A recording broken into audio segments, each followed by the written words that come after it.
Christmas market mag-open sa November 21 until December 21. So, nag-start na po sila mag-construct ng mga Christmas market. Hoysa. Oh, after namin kumain ng spaghetti ice, so yun, naglibot-libot kami. So, November 21, next Friday, ang opening ng Christmas market dito. So, yan. Nagko-construct na po sila for the Christmas markets. Next Friday na po. Itong mga dahon. Winter time, autumn. Pero buhay ito next year. Mga green leaves ulit.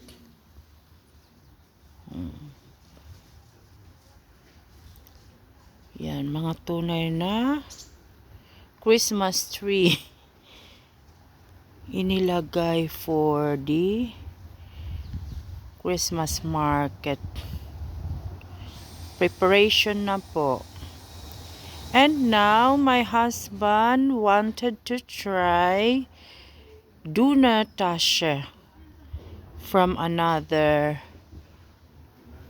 restaurant. Mahilig kasi ng Doner Tasche ang asawa ko. So, iisa pa lang ang gustong-gusto niyang Doner Tasche nasa Sonsbeck. So, ngayon, itratry niya dito kung masarap. Kung hindi, back to Sonsbeck ulit kami. Doner Tasche here vielleicht. Ja, vielleicht. Yes. So heutzutage nicht mehr nachgehen. Restaurant Dalmatien. Okay. Uno for Mena Mode. Nasa Santren pa po kami. Ang lamig, maulan, kaunti. Ja, dann geh mal warm. Dito pupunta si Mr. mag-try daw siya. Christmas songs. My husband wanted donut today. Naglilihi ng Doner Tasche.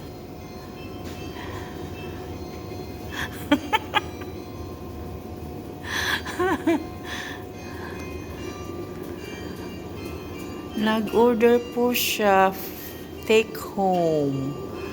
Doner Tasche for 2.